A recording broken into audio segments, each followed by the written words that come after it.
जी अस्सलाम वालेकुम। आज के इस लेक्चर में आप जानने जा रहे हैं cognitive psychology and thinking.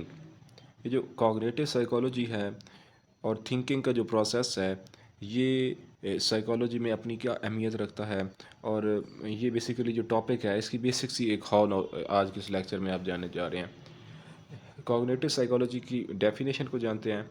Cognitive psychology is the branch of psychology that focuses on the study of internal mental processes. एक ऐसी साइकोलॉजी की ब्रांच जो इंटरनल मेंटल प्रोसेसेस पर ज़्यादा फोकस करती है, including thinking, language, memory, problem solving, knowing, reasoning, judging and decision making. ये इसके मेजर एरियाज़ हैं जिसके ऊपर ये ज़्यादा फोकस करती है।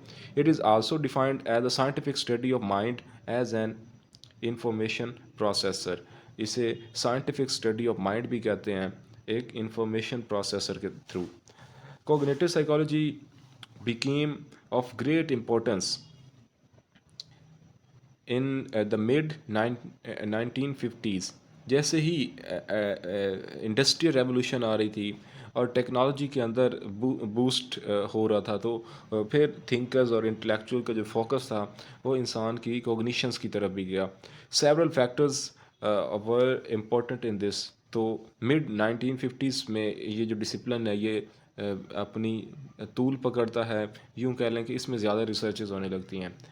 तो फिर एक नया जो फ़लसफ़ा उभर कर आता है इस एरिया में, वो क्या होता है? Dissatisfaction with the behaviourist approach. इससे पहले चूँकि आपको इल्म है बिहेवियरिस्ट अप्रोच का ज़्यादा गलबा था, तो इन थिंकर्स ने, इन फ़िलासफ़र्स ने बिहेवियरिस्ट के साथ थोड़ी सी डिससैटिस्फैक्शन का मुज़ाहरा किया, गैर मुतमईन, गैर इत्मीनानी का मुज़ाहरा किया in its simple emphasis on external behaviour. क्योंकि जो बिहेवियरिस्ट थे इनका एक्सटर्नल जो एक्सटर्नल एनवायरनमेंट है उस पर ज़्यादा एम्फोसिस था, उस पर ज़्यादा फोकस था rather than internal processes.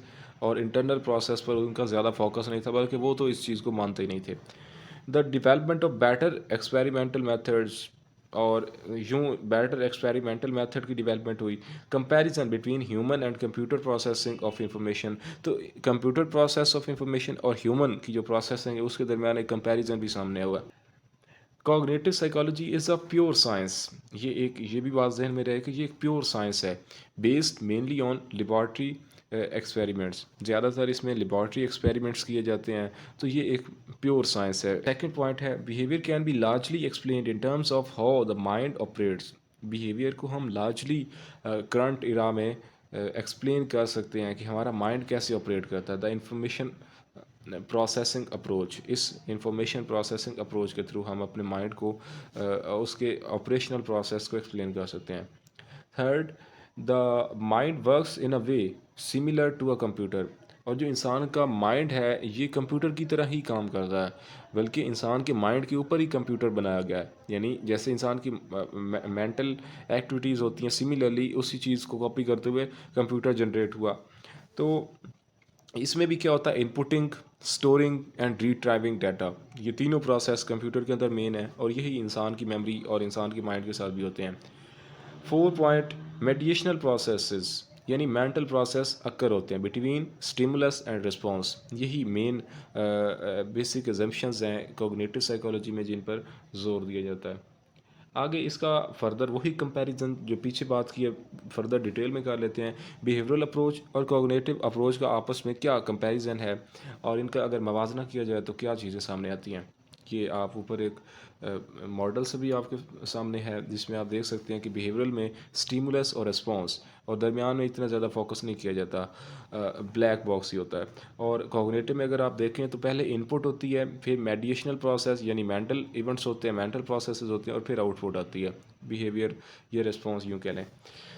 The behavioural approach only studies external observable. Behavioural महज एक्सटर्नल जो ऑब्जर्वेबल चीज़ें हैं उनको स्टडीज़ करते हैं, जिसमें स्टिमुलस होता है और फिर उसका रिस्पॉन्स होता है। Behaviour which can be objectively measured, जिसमें बिहेवियर को मैयर किया जाता है। और ये जो साइकोलॉजिस्ट होते हैं behaviourist, they believe that internal mental processes can not be studies. और ये भी यकीन रखते हैं कि जो इंटरनल मेंटल प्रोसेसेस होते हैं इन्हें स्टडी भी नहीं किया जा सकता, why, because we can not see what happens in a person mind, क्योंकि वो कहते हैं कि हमें इल्म ही नहीं है कि एक इंसान के माइंड के अंदर क्या चल रहा है, इसलिए उसको स्टडी नहीं किया जा सकता। And therefore can not objectively measure it, तो इसलिए वो उसे मैयर नहीं कर पाते। In comparison, the cognitive approach believes that internal mental processes can be scientifically studied. इसके बरक्स जो कॉग्निटिव अप्रोच है या कॉग्निटिव जो साइकोलॉजिस्ट हैं उनका ये मानना है कि इंटरनल मेंटल प्रोसेस को साइंटिफिकली स्टडी किया जा सकता है यूजिंग एक्सपेरिमेंट्स, जिसमें डिफरेंट एक्सपेरिमेंट्स को अमल में लाया जा सकता है। कैसे करते हैं? वो कहते हैं जी, cognitive psychologists regard it as essential to look at the mental processes of an organism and how these influence behavior। और वो कहते हैं कि ये essential होता है कि mental processes को deeply look किया जाए, ताकि किसी भी ऑर्गेनिज्म के जो हरकत व सकनात हैं उनको देखा जा सके और उसका बिहेवियर इंटरनल मेंटल प्रोसेस से कैसे इन्फ्लुएंस होता है वो भी चीज़ वाज़ेह हो जाएगी। They assume that mediational processes occur between stimulus and response. उनका ये भी मानना है कि स्टिमुलस और रिस्पॉन्स के दरमियान मेडिएशनल प्रोसेसेस भी अक्कर होते हैं, यानी मेंटल प्रोसेसेस भी अक्कर होते हैं। इससे पहले जो बिहेवियरिस्ट थे वो उनका मानना यही था कि स्टिमुलस होता है और उसका रिस्पॉन्स होता है, स्टिमुलस होता है, रिस्पॉन्स होता है। अब ये दरमियान वाला जो प्रोसेस था, इस चीज़ को कॉग्निटिव साइकोलॉजिस्ट जो थे वो लेकर आया और उन्होंने इसे मेडिएशनल प्रोसेस या मेंटल प्रोसेस का नेम दिया। द मेडिएशनल यानी mental event could be memory, perception, attention और प्रॉब्लम सॉल्विंग। अब ये जो मेडिएशनल प्रोसेसेस हैं इसमें मेमोरी भी हो सकती है, परसेप्शन, अटेंशन और problem solving etc। These are known as mediational processes because they mediate, क्योंकि ये मेडिएट करते हैं, उनके दरमियान में घुसते हैं और कोई ना कोई अपना रोल प्ले करते हैं between the stimulus and response. They come after the stimulus and before the response. Stimulus के बाद आते हैं और रिस्पॉन्स से कबल आते हैं और अपना रोल प्ले करते हैं कॉग्निटिव साइकोलॉजी में, और यही कॉग्निटिव साइकोलॉजिस्ट का मानना था। Therefore, cognitive psychologists say if we want to understand behavior, इसलिए उनका ये क्लेम है कि अगर आप बिहेवियर को अंडरस्टैंड करने जा रहे हैं, we have to understand these mediational processes, तो हमें इन मेडिएशनल प्रोसेसेस को जानना होगा, फिर ही हम सही से कोई फैसला कर पाएंगे कि बेसिकली रिस्पॉन्स की शिद्दत क्या है या एक इशू है। The position of the approach is unclear. ये एक किस्म का यूँ कह लें कि क्रिटिसिज्म है कि इस अप्रोच की, ये जो कॉग्निटिव साइकोलॉजी है, इसकी पोजीशन अनक्लियर सी है।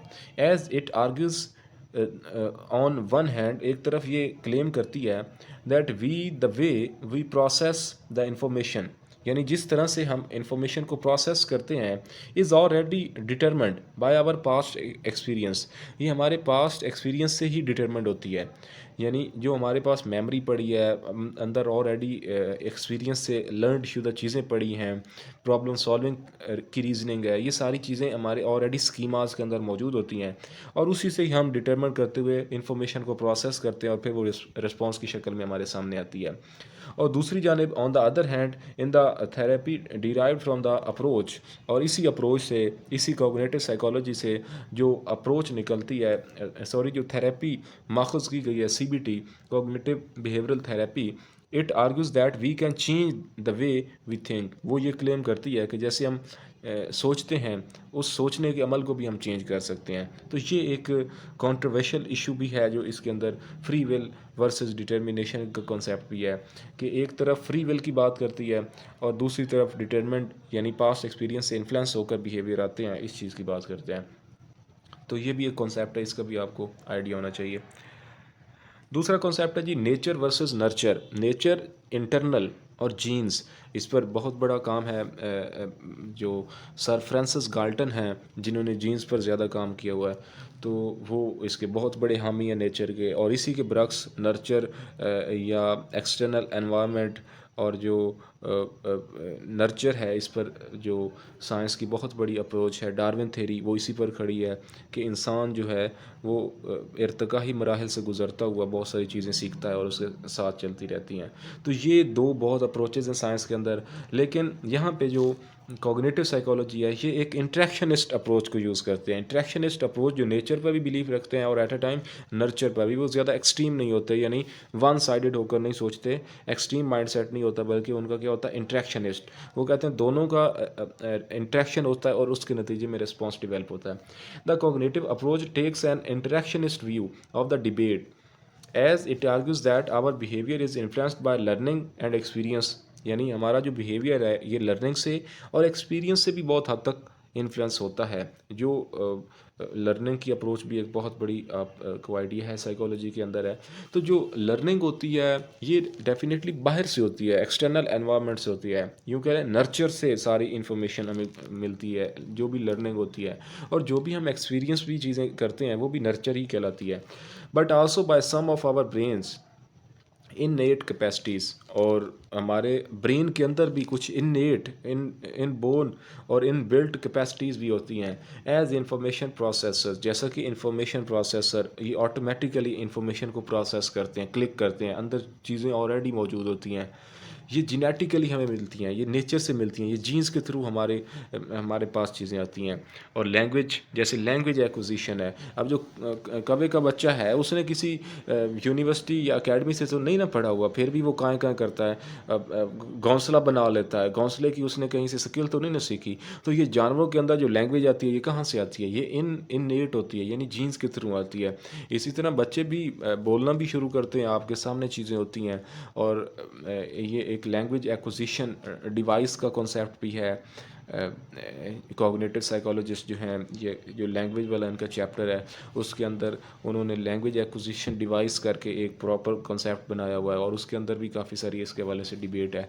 तो बहुत सारे साइकोलॉजिस्ट इस चीज़ को भी मानते हैं कि जो लैंग्वेज है, लैंग्वेज एक्विजिशन यानी लैंग्वेज का सीखना, ये भी एक इंसान के अंदर इननेट चीज़ होती है। तो यहाँ पे आप देख रहे हैं कि ये एट अ टाइम नेचर को भी सपोर्ट करते हैं और एट अ टाइम नर्चर को भी। और इन दोनों के इंट्रैक्शन से हमारा बिहेवियर जो है वो इन्फ्लुएंस होता है। और जो हमारे पास रिस्पॉन्स आते हैं वो इन दोनों का अमेज़ा होता है, मिक्सचर होता है। तो होप सो आज के इस लेक्चर में आपको कॉग्निटिव साइकोलॉजी की जो बेसिक है और थिंकिंग का जो प्रोसेस है उसका आइडिया हुआ होगा। हाउ